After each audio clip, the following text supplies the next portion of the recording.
Ivan menjelaskan peristiwa itu. 2 unit mobil sport Jaguar dan Mercedes itu berhenti beriringan di area parkir rumah sakit Metro di Metro City. Tak lama kemudian dari kedua mobil itu keluar 4 orang pemuda yang keadaannya tidak bisa dikatakan baik-baik saja. Setelah berjalan melewati lobi di rumah sakit tersebut, keempat anak muda itu lalu mengarah ke bagian administrasi untuk melaporkan keadaan 2 orang di antara mereka sekaligus menanyakan di kamar bagian mana seorang pasien bernama Ivan Patrick mendapat perawatan di rumah sakit tersebut. Setelah beberapa perawat menangani Arslan dan Rico yang terluka di beberapa bagian, barulah mereka berjalan melewati koridor rumah sakit menuju ke kamar tempat Ivan dirawat menurut petunjuk dari kepala administrasi tersebut. Setelah mengetuk pintu kamar di mana Ivan dirawat, tampak seorang gadis membukakan pintu. Begitu gadis tersebut melihat siapa yang datang dengan keadaan babak belur, gadis tersebut pun terkejut sampai-sampai dia harus menutup mulutnya karena kaget. "Ryan, Daniel, ada apa dengan kalian? Mengapa kalian bisa babak belur begini?" tanya gadis itu terkejut. Wajar jika dia tidak terlalu akrab dengan Rico dan Arslan. Ini karena ketika hari pertama gadis itu masuk ke kampus Golden University, Rico langsung keluar di hari yang sama ketika dia dipecat oleh Anton saat bekerja di restoran Paul dan dipermalukan di depan mahasiswa lain. Gadis itu juga tidak begitu mengenal Arslan. Ini karena Arslan sama sekali tidak kuliah. Usia Arslan juga terpaut sekitar 7 tahun dengan usia mereka. "Kau di sini, Lorna. Apakah Ivan sudah membaik?" tanya Ryan. "Oh, dia sudah lumayan. Ayo kalian masuk dulu," kata Lorna mempersilahkan. "Hei, Daniel, Ryan. Oh, ada Rico dan Kak Arslan juga," kata Ivan dengan bersemangat sambil mencoba untuk duduk bersandar ketika melihat siapa yang datang mengunjunginya. "Kau sudah membaik, Van. Syukurlah. Maaf karena kami tidak bisa mengunjungimu waktu peristiwa itu terjadi. Ini karena jarak dan banyaknya pekerjaan yang harus kami tangani," kata Ryan. "Ah, tidak masalah. Sekarang bukankah kalian sudah di sini? Aku sudah merasa bahwa itu lebih dari cukup," kata Ivan. Namun dia mengernyitkan alis matanya melihat keadaan keempat orang itu. Ini terlebih lagi dengan keadaan Rico dan Arslan yang dibalut perban di sana-sini. "Kau Rico dan Kak Arslan, apa yang terjadi dengan kalian? Mengapa kau seperti baru saja mendapat perawatan?" tanya Ivan dengan terheran-heran. "Kalau bukan atas ulah ayahmu maka siapa lagi yang bisa mencelakai kami? Ceritanya panjang," kata Daniel menjawab. Mendengar jawaban yang sangat ketus dari Daniel, Ivan hanya bisa tertunduk malu. Apalagi Daniel baru saja menyebut ayahnya. "Ah, sudahlah Van. Ini adalah ayahmu. Itu sama sekali bukan salahmu," kata Daniel meralat sedikit kata-kata yang dia rasa terlalu berlebihan tersebut. "Coba kalian ceritakan bagaimana ayahku bisa mencelakai kalian," kata Ivan. "Aku juga tidak tahu bagaimana ayahmu mendapat informasi bahwa kami akan berangkat subuh-subuh dari Star Hill ke Metro City ini. Yang aku ingat adalah, ayahmu tiba-tiba mengepung kami bersama anak buahnya.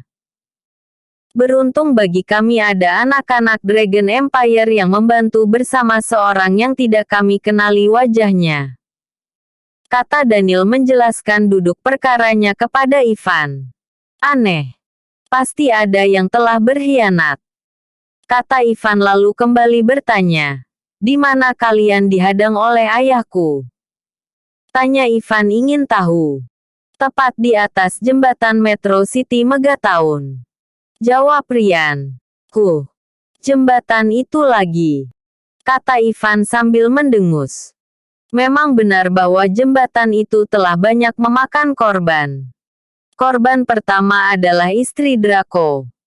Kemudian Draco juga hampir mati jika tidak ditolong oleh Wilson William. Yang ketiga adalah Anton dan Via.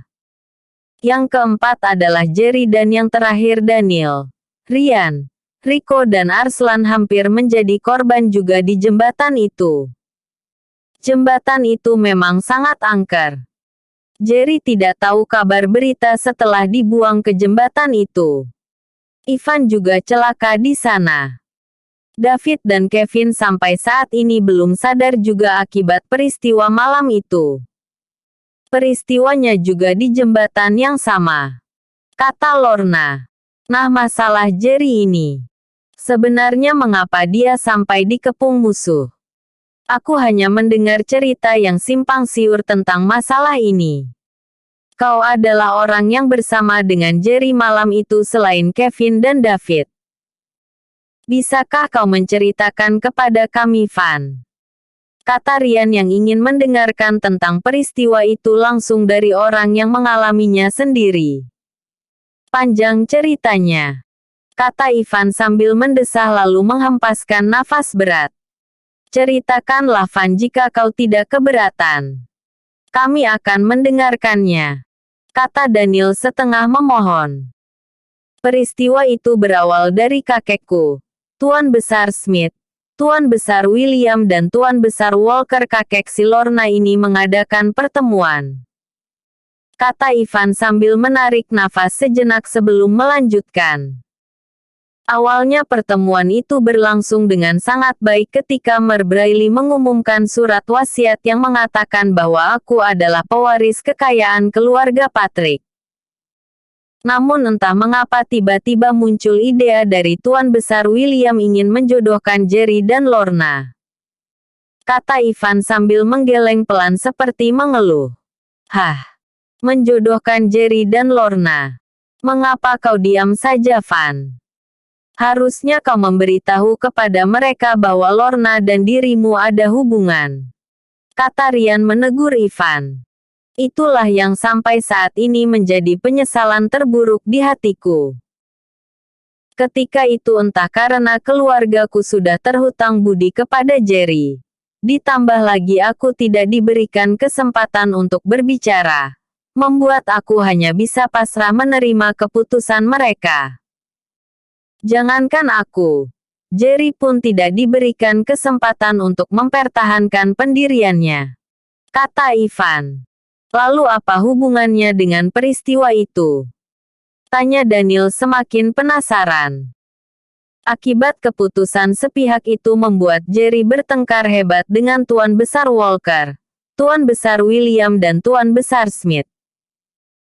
Sampai pada puncaknya, Jerry mengancam akan memisahkan dua perusahaan yang telah dilebur menjadi satu dan akan dikembalikan kepada masing-masing Tuan Besar tersebut. Jerry yang ketika itu sangat marah segera pergi. Aku menduga bahwa dia hanya ingin mencari ketenangan. Itulah sebabnya aku tidak membawa pengawal untuk mengejarnya. Yang aku tahu setelah aku pergi, aku tidak pasti apakah David dan Kevin duluan atau aku.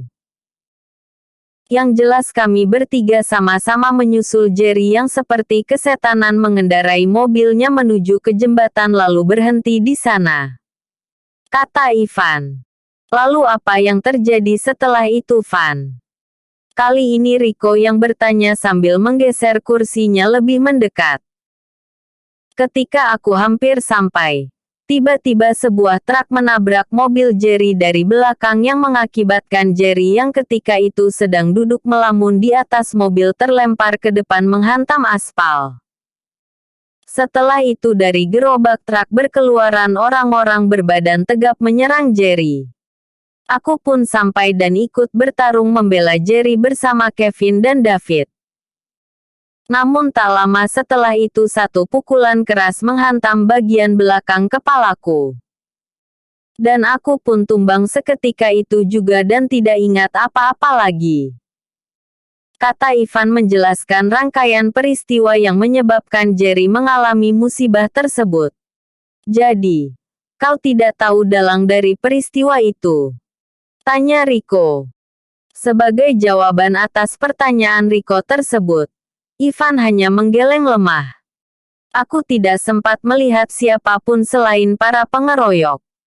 Tapi kemungkinan besar David dan Kevin pasti tahu. Kata Ivan.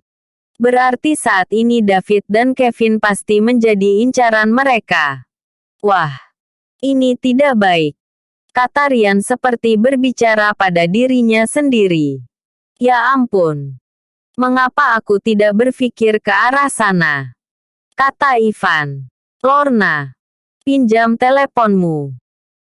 Aku harus menelepon kakek untuk meminta bantuan pengawal agar kamar tempat mereka dirawat dikawal siang dan malam. Kata Ivan.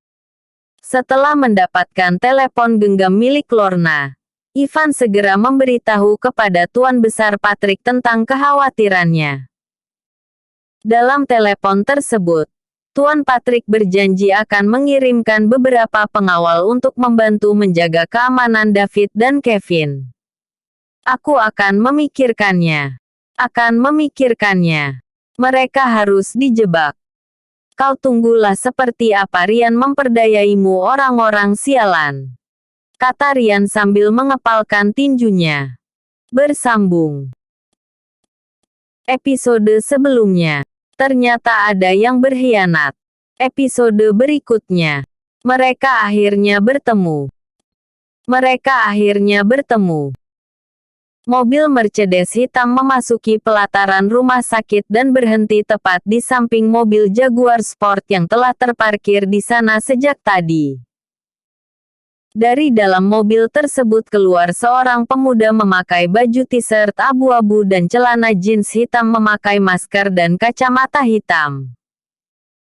Setelah memperhatikan keadaan di sekeliling, pemuda itu berjalan memasuki rumah sakit tersebut dan bertanya kepada petugas administrasi yang bertugas sore itu. Begitu mereka selesai bertanya jawab, pemuda bermasker itu segera berlalu meninggalkan petugas administrasi dan terus berjalan menelusuri lorong rumah sakit tersebut dan berhenti tepat di salah satu kamar. Saat itu Ryan, Daniel, Rico, Arslan dan Ivan yang ditemani oleh Lorna sedang berbincang-bincang. Dikejutkan dengan ketukan dari arah luar tepat di pintu kamar tempat Ivan dirawat. Tolong bukakan pintunya sayang. Kata Ivan meminta tolong kepada Lorna untuk membukakan pintu tersebut. Lorna segera beranjak dari duduknya dan melangkah ke arah pintu. Siapa di luar? Tanya Lorna sekedar bertanya. Dokter yang akan memeriksa pasien. Jawab satu suara dari luar. Begitu pintu dibuka, tampak seorang yang dari perawakan serta usia yang sebaya dengan mereka berdiri di luar. Siapakah Anda ini? Tanya Lorna sambil bertindak waspada. Lelaki yang memakai masker itu tidak menjawab. Dia segera mendorong Lorna dengan lembut untuk membuka jalan dan segera menghampiri kelima pemuda yang berada di ruangan tersebut. Kau. Kata Ryan terkejut begitu melihat lelaki bermasker itu. Ya, aku. Kata lelaki itu sambil menarik kursi dan segera duduk. Melihat sikap acuh tak acuh dari tamu yang datang tanpa diundang itu membuat Arslan dan Rico segera waspada. Mereka berdua menatap tajam ke arah lelaki itu dengan sikap menunggu kalau-kalau lelaki itu bertindak di luar batas. Sudahlah.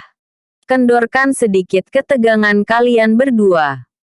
Aku tahu kalian sudah tidak memiliki kemampuan lagi untuk bertarung. Kata lelaki itu. Sudah Kak. Jika orang ini berniat jahat, untuk apa dia menolong kita tadi di jembatan? Kata Daniel meredakan ketegangan Arslan. Maaf sobat. Sebenarnya siapakah gerangan Anda ini? Dan apa tujuan Anda datang kemari? Tanya Ivan dengan nada selembut dan sesopan mungkin. Kau bertanya. Aku menjawab. Tujuanku datang kemari adalah karena aku sangat merindukan kalian. Kata lelaki bermasker itu lalu mencopot kacamata hitamnya dan melepaskan masker yang menutupi separuh wajahnya. Jedur. Cetar. Semua yang ada di ruangan itu terpana bagaikan terkena hipnotis begitu lelaki itu membuka masker dan kacamatanya. Keadaan seperti itu berlangsung hampir 10 detik hingga lelaki bermasker tadi menegur mereka. Hei! Apakah aku begitu menakutkan bagi kalian? Tanya lelaki itu heran. Kau, Jerry. Oh Tuhan. Apakah ini nyata? Kata Daniel sambil menamparkan pipinya dengan keras. Bodoh. Pipi sendiri ditampar. Ya sakitlah. Kata lelaki itu. Spontan keempat pemuda itu langsung menubruk lelaki yang bermasker tadi sampai-sampai Ivan pun lupa kepada penyakitnya dan melompat dari ranjang untuk ikut-ikutan menubruk lelaki yang bermasker tadi. Apa kataku? Dia benar-benar Jerry kan? Kalian yang tidak mau percaya kepadaku. Kata Ryan sambil tertawa bercampur tangis. Lorna yang memperhatikan adegan itu terdiam bagai patung sambil menekap mulutnya yang ternganga. Katakan pada kami Jerry. Bagaimana kau bisa selamat? Tanya Ivan sambil memijit-mijit bahu Jerry. Iya. Ayo ceritakan Jerry. Kata Arslan pula menambahkan. Ya ampun. Terima kasih Tuhan. Engkau telah mempertemukan kami kembali. Kata Rico sambil mendongak menahan genangan air matanya agar tidak tertumpah. Ceritanya panjang. Kata Jerry sambil menarik nafas. Kalau panjang, diperpendek saja. Kata Daniel sambil merangkul pundak Jerry. Aku juga tidak menyangka masih diberi umur panjang oleh Yang Maha Kuasa. Menurut Dewa Penolongku, sangat tipis harapanku untuk hidup. Kata Jerry berhenti sejenak. Kini dia mulai menuturkan kisahnya. Setelah kejadian itu, aku dibuang oleh mereka ke bawah jembatan dan hanyut dibawa oleh arus sampai ke Mountain Slope dan ditolong oleh seorang gadis. Kau pasti ingat tentang gadis berbaju merah yang tanpa sengaja tertangkap kameraku waktu itu kan Daniel? Tanya Jerry. Ya, aku ingat itu. Kata Daniel sambil terus memasang wajah serius. Nah, gadis itulah yang menolongku. Kata Jerry. Kau hanyut terbawa arus sampai ke kampungku. Apakah ayahku mengetahuinya? Tanya Ryan. Ayahmu bertemu denganku setelah aku berada di hilir sungai itu selama lebih 3 bulan. Kata Jerry.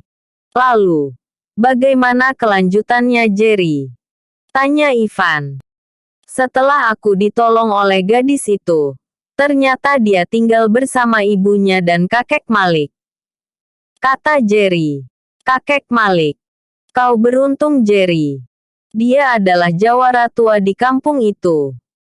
Sebenarnya dialah kepala desa yang asli sebelum menyerahkan jabatan itu kepada kakekku dulu. Kata Ryan. Ya, bisa dikatakan begitu. Hampir 3 bulan aku tidak bisa berjalan karena banyak tulang yang lepas dari sendi dan beberapa ototku yang pecah. Aku merinding ketika membayangkan kakek Malik berkata bahwa aku selamat dari amnesia karena cedera yang sangat parah di bagian kepala. Entahlah. Mungkin Tuhan masih sayang kepada hambanya yang kotor ini. Kata Jerry dengan raut wajah penuh kesyukuran. Lalu sekarang apa rencanamu Jerry? Tanya Daniel. Aku merencanakan malam ini juga akan menyerang mereka supaya mereka hancur berantakan. Manusia seperti itu harus segera disingkirkan. Kata Jerry penuh geram. Mendengar perkataan Jerry ini, Ryan spontan menggelengkan kepalanya. Apakah kau punya pendapat lain, Ryan? Tanya Jerry. Kau jangan terbawa emosi, Jerry. Bayangkan jika kau menyerang kubu Ramendra ini. Berapa banyak yang akan mati? Berapa banyak wanita yang akan menjadi janda? Ada pepatah mengatakan, ketika perang sudah pecah, yang menang menjadi arang dan yang kalah menjadi debu. Kata Ryan mengemukakan keberatannya. Inilah tujuanku menemui kalian. Aku tidak bisa sendiri tanpa kalian semua para sahabatku. Kata Jerry merendah. Jika kita berperang secara terbuka dengan mereka, ini sudah pasti akan melibatkan banyak pihak termasuk petugas penegak hukum. Kau mampu dengan kekuatan uangmu untuk memenangi ini semua. Tapi coba kau bayangkan bagaimana dengan korban yang telah berjatuhan nanti. Apakah keluarga yang ditinggal akan menerima begitu saja harga nyawa tulang punggung mereka dibayar dengan uang? Tidak semua bisa dibeli dengan uang. Itu yang harus kau pahami, Jerry. Kata Ryan. Kami telah melakukan peperangan dengan Ramendra ini hampir 6 bulan ini. Tapi perang taktik, bukan adu jotos. Dan rencana yang telah kami susun baru berjalan setengahnya. Masih banyak rencana lain yang belum terlaksana. Kata Ryan lagi menambahkan. Coba kalian kemukakan apa rencana yang telah kalian atur. Pinta Jerry. Beberapa hari lagi akan ada pertarungan antara orang-orang kaya dalam memperebutkan Hotel Mega di Megatown.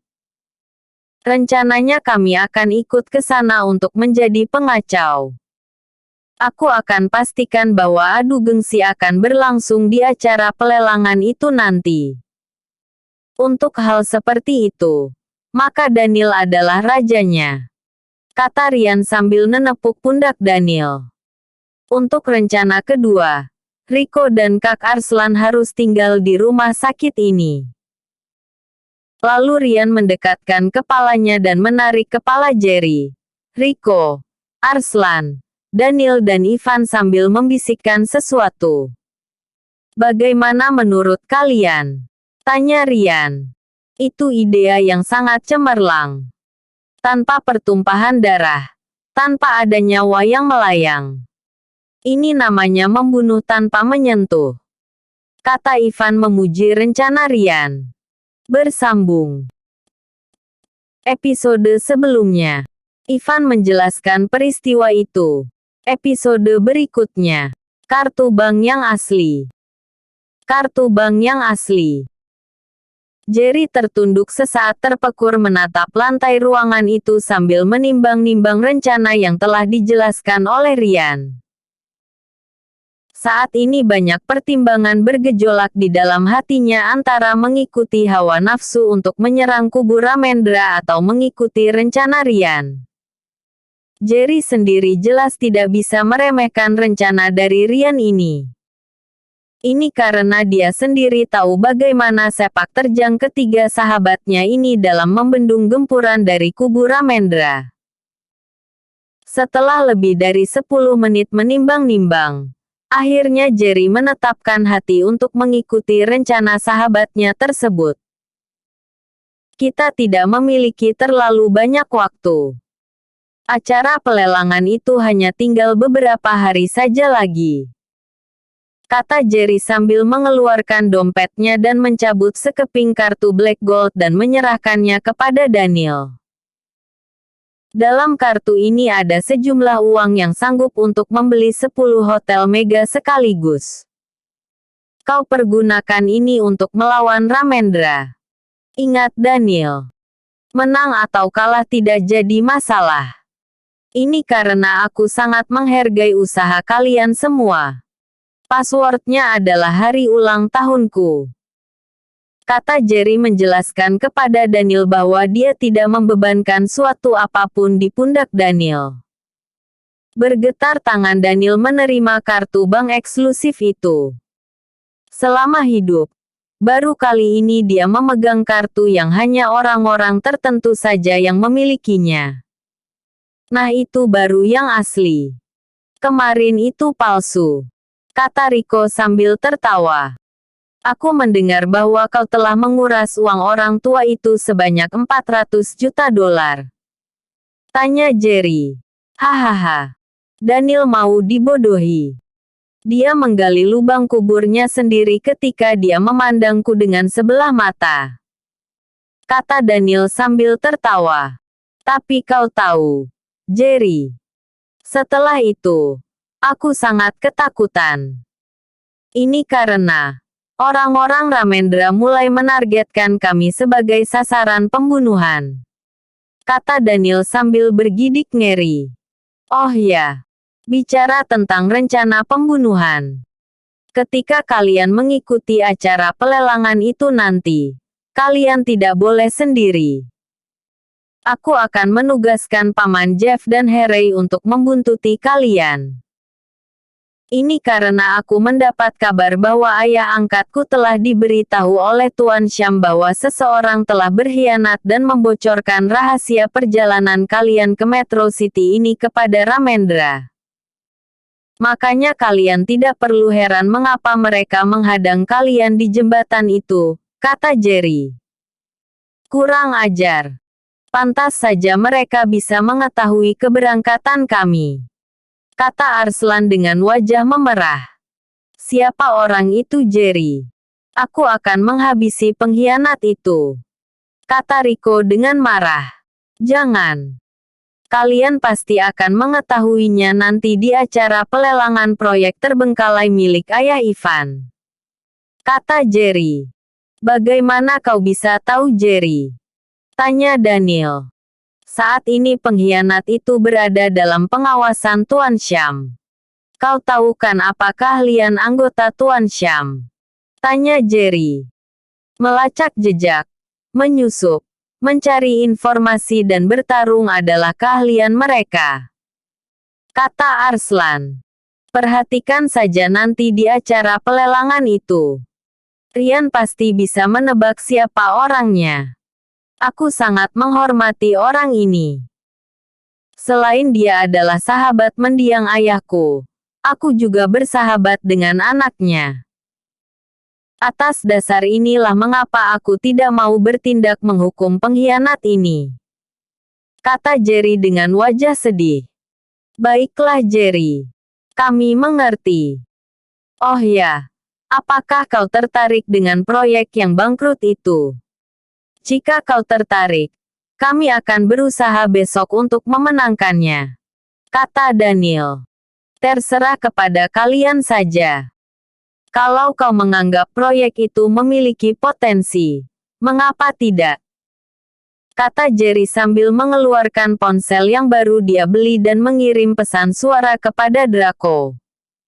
Ayah, aku ingin kau menarik Paman Jeff dan Harry ke Metro City.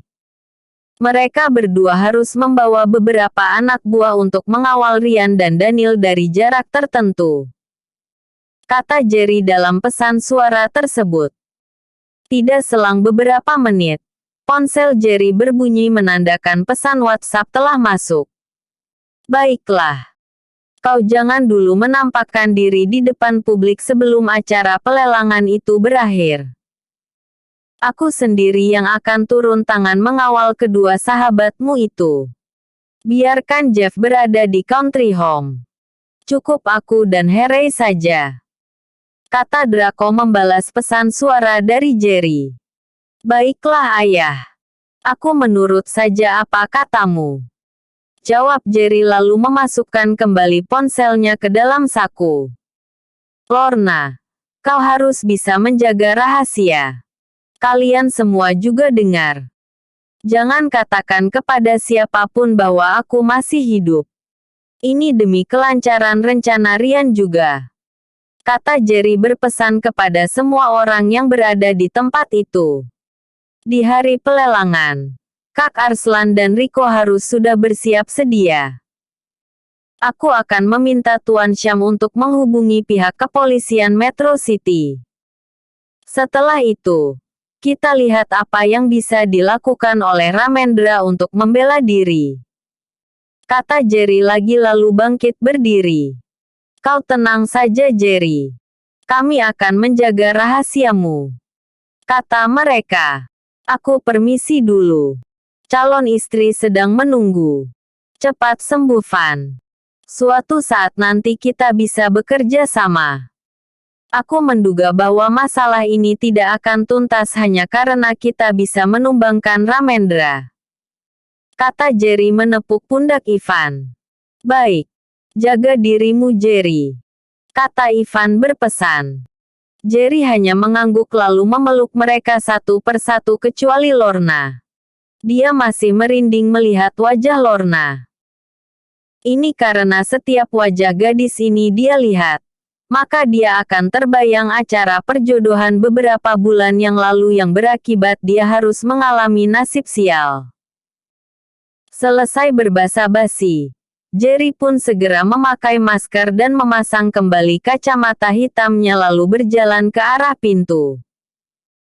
Setelah Jerry menghilang dari pandangan mereka, Ryan dan yang lainnya merasa sangat bersyukur bahwa Jerry ternyata masih hidup. Jerry baru saja sampai di luar ketika dia melihat beberapa orang tampak sedang berjaga-jaga di sekitar rumah sakit sambil memperhatikan keadaan. Bagi yang tidak mengetahui permasalahannya, mereka hanya mengira bahwa orang-orang ini hanya beberapa lelaki yang kebetulan berada di tempat itu.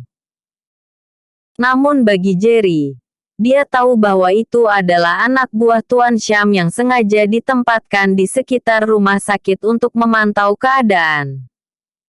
Jerry tidak terlalu memperdulikan itu semua. Dia segera berjalan cepat ke arah mobilnya. Setelah sampai di mobil tersebut, Jerry langsung masuk dan menghidupkan mesin lalu segera tancap gas menuju Hotel Mutiara miliknya yang dia warisi dari kakeknya William King.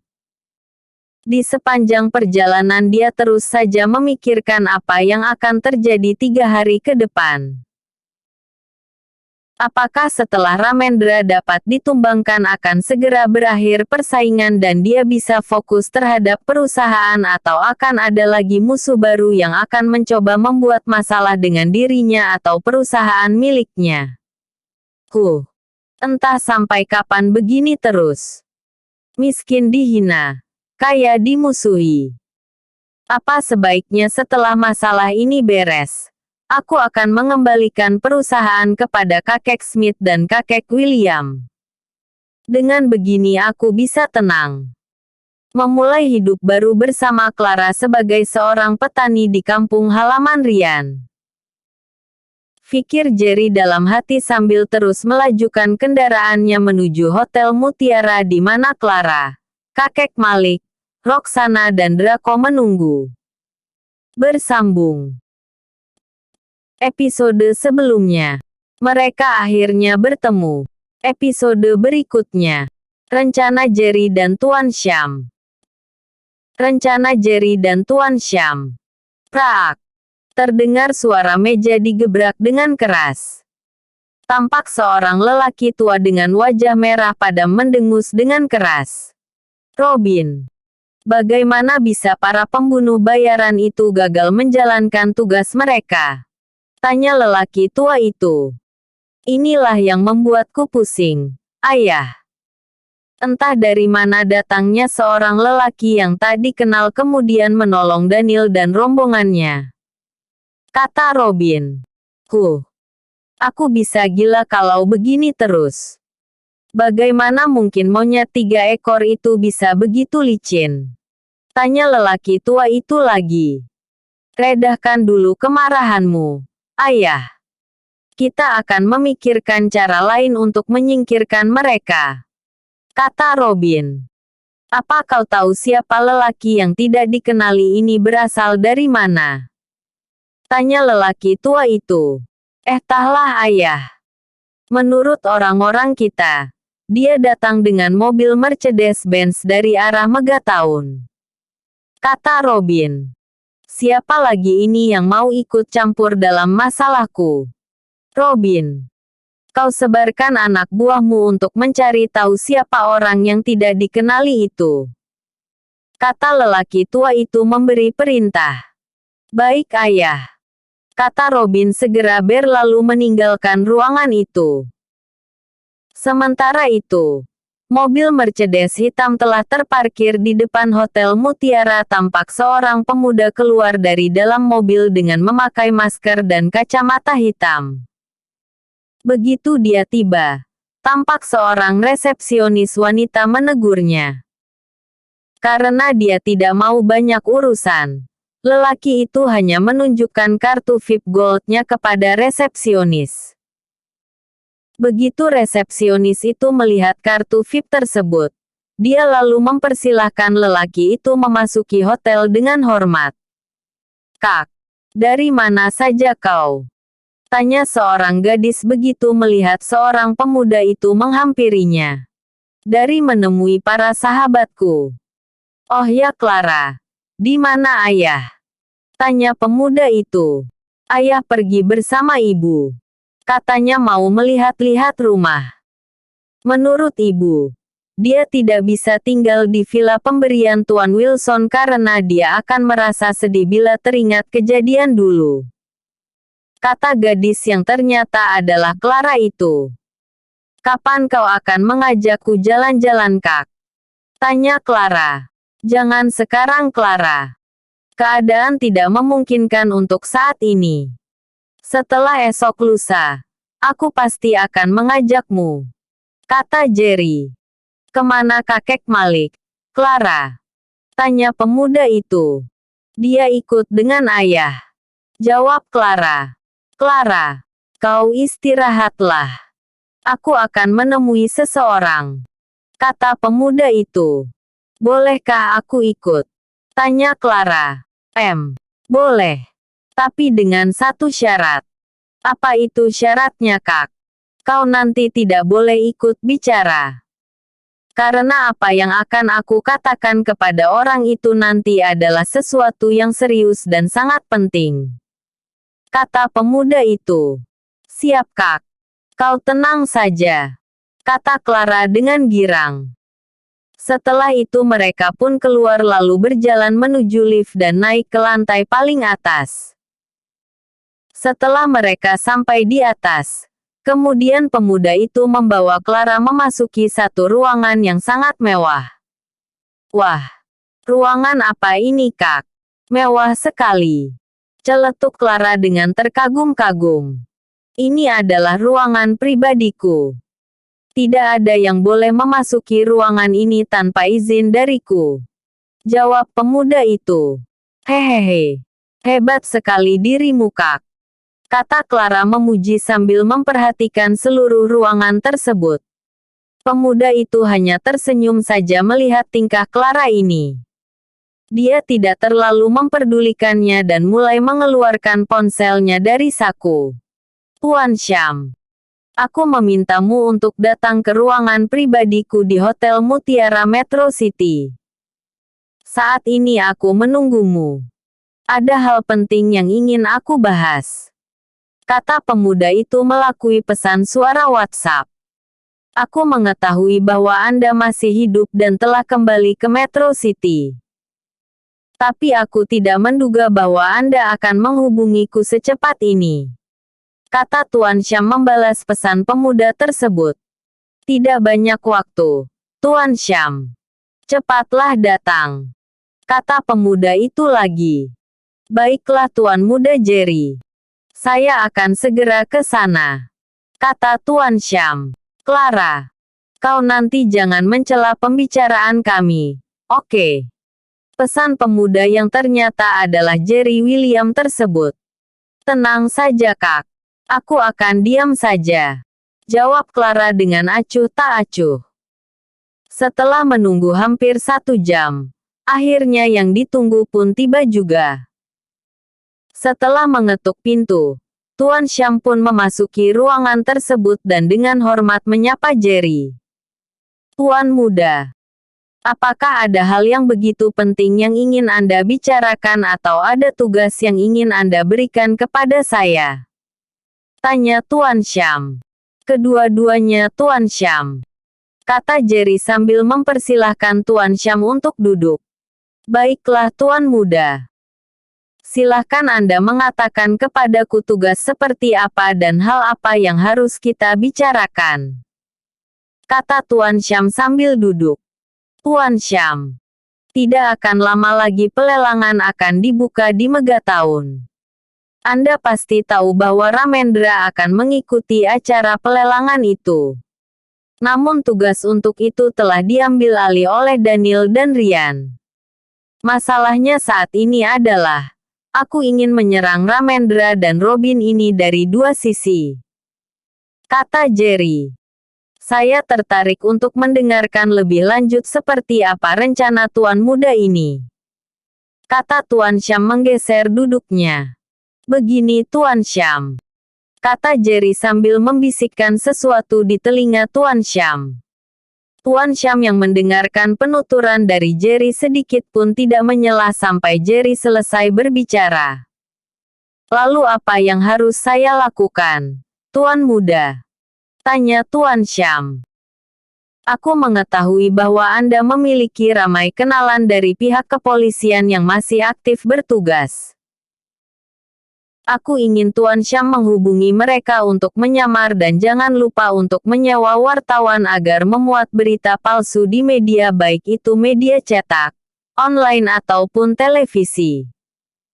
Buat berita ini seheboh mungkin agar target memakan umpan ini. Setelah itu, sergap dan korek keterangan dari mangsa yang telah memasuki perangkap kita. Kata Jerry. Baiklah Tuan Muda. Aku akan melakukan sesuai dengan rencana Anda. Masalah seperti ini, Syam paling pandai mengerjakannya. Kata Tuan Syam sambil tersenyum. Lusa, tarik anak buah Anda secara bertahap dan gantikan dengan para petugas kepolisian dengan menyamar. Kita akan lihat apa yang bisa mereka lakukan untuk terlepas dari perangkap ini. Kata Jerry. Baiklah Tuan Muda. Jika hanya itu, maka saya meminta diri dulu untuk mempersiapkan segala sesuatunya. Saya akan segera menghubungi Anda jika semuanya telah diatur.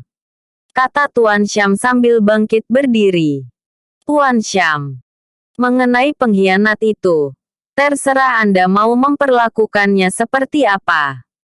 Aku sangat muak menghadapi pengkhianatan seperti ini.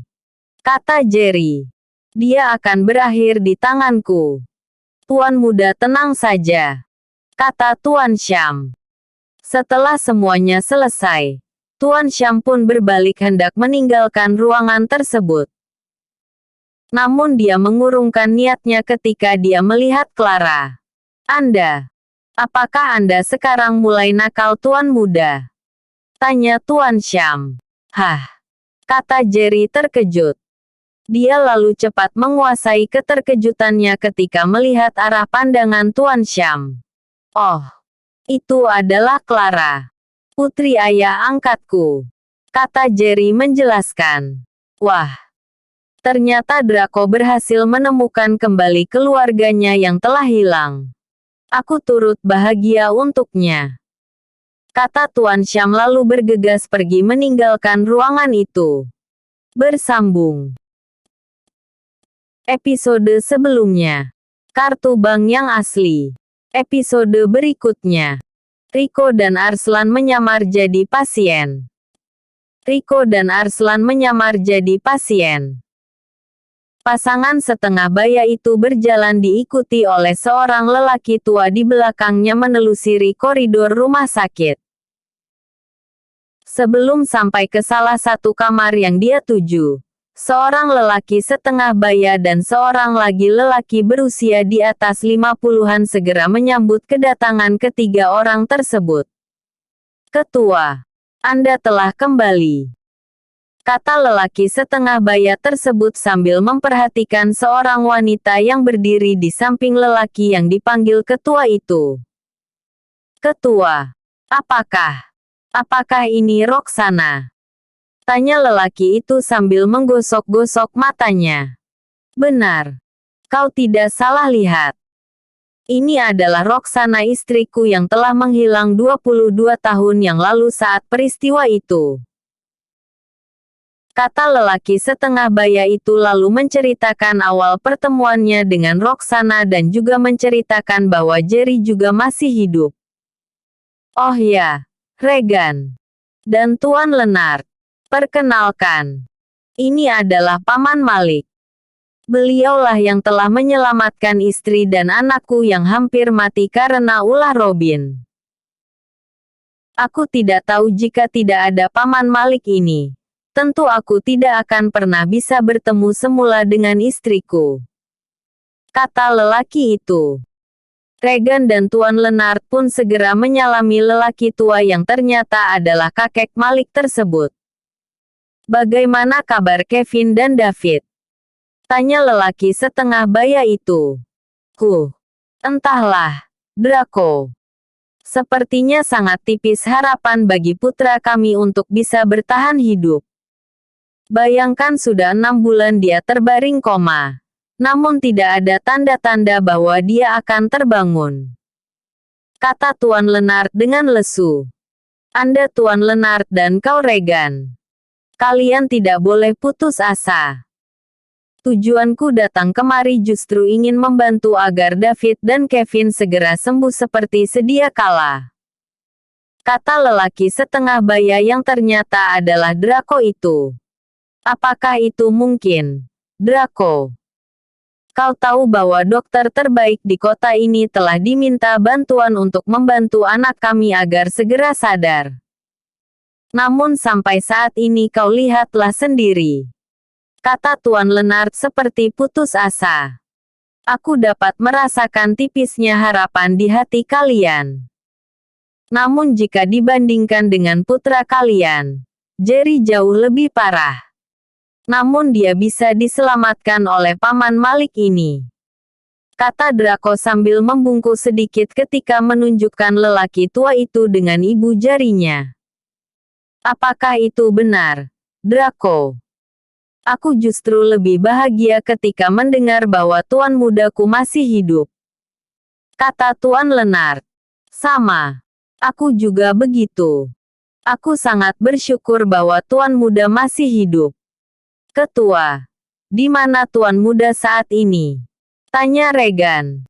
Jerry saat ini berada di Hotel Mutiara bersama putriku. Untuk saat ini dia tidak boleh penampakan diri di depan publik.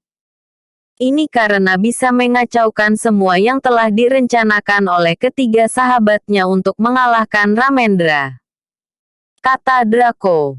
Oh ya. Mengapa tidak kalian persilahkan Paman Malikku ini untuk melihat putra kalian?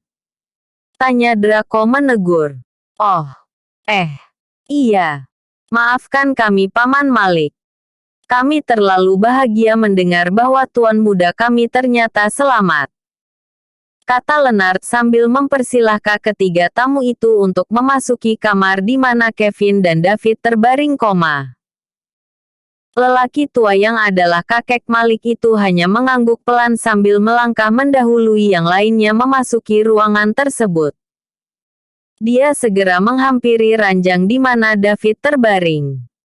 Memperhatikan sejenak lalu berkata, "Bawa saja mereka pulang ke rumah. Aku telah membawa beberapa ramuan yang bisa aku gunakan untuk kedua anak ini.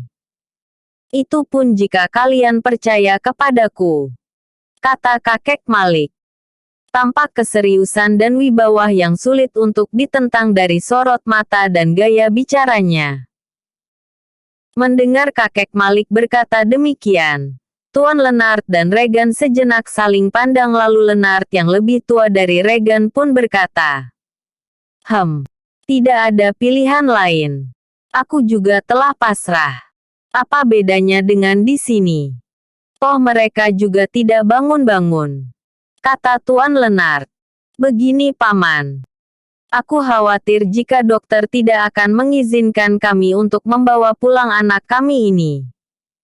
Kata Regan mengutarakan keraguannya. Berani mereka melarang keinginan Draco? Apakah mereka sudah bosan menjadi dokter? Kata Draco membentak Regan. Baik ketua, kata Regan sedikit tergagap. Regan, kau segera urus semua persiapan. Sebentar lagi akan ada yang datang ke ruangan ini, kata Draco. Benar saja. Baru saja Draco selesai berkata, dari luar terdengar suara pintu diketuk. Begitu pintu dibuka, tampak dua orang pemuda berdiri di luar. Bolehkah kami masuk? Tanya kedua pemuda itu. Arslan, Rico, kalian di sini. Kapan kalian tiba dan mengapa tidak memberitahu? Tanya Regan. Maaf Paman Regan. Semuanya serba rahasia. Kami berdua akan berbaring di ranjang itu menggantikan Kevin dan David. Kata Arslan. Apa-apaan ini? Kata Regan tidak mengerti. Ikuti saja perkataan mereka. Semuanya telah diatur oleh Jerry. Kata Draco. Ketua. Mobil telah disiapkan di belakang rumah sakit. Kata satu suara dari depan pintu. Jeff. Kau juga di sini? Tanya Regan. Kini dia benar-benar seperti orang linglung. Maaf Regan. Aku bersama Harry datang ke Metro City ini secara rahasia. Sedikit saja bocor dan rencana gagal. Aku tidak dapat membayangkan hukuman apa yang akan dijatuhi kepada kita oleh Tuan Muda. Kata Jeff. Lalu, di mana Harry sekarang? Tanya Regan. Saat ini Harry sedang bersama dengan Tuan Sham menghubungi pihak kepolisian. Rencana sudah diatur sedemikian rupa. Kalian tidak boleh kembali ke rumah. Ini terutama Tuan Leonard. Anda tidak diizinkan untuk kembali dulu ke Villa William. Ini demi menjaga rahasia ini agar tidak sampai bocor. Kata Jeff menjelaskan. Sebenarnya rencana apa yang telah diatur oleh Tuan Muda?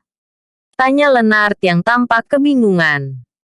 Tuan Leonard akan mengetahuinya besok. Kata Jeff. Maaf Tuan Leonard. Dan kau Regan. Harap berikan kerja sama dan serahkan ponsel kalian kepadaku. Kata Jeff sambil menadahkan telapak tangannya.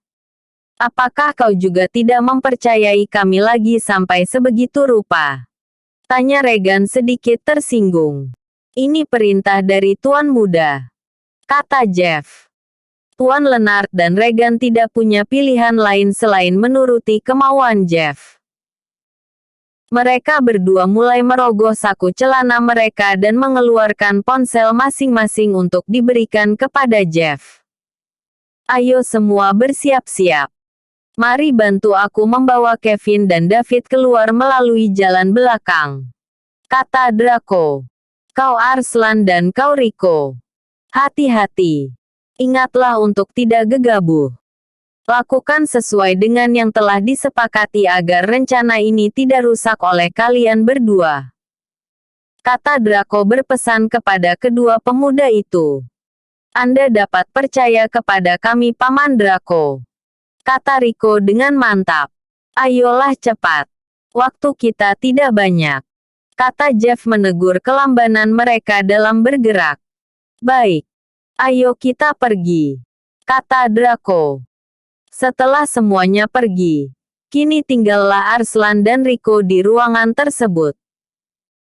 Mereka lalu berganti pakaian seperti pasien yang sedang dirawat dan mulai berbaring di ranjang masing-masing. Bersambung. Episode sebelumnya. Rencana Jerry dan Tuan Sham. Episode berikutnya. Rencana jebakan itu berhasil.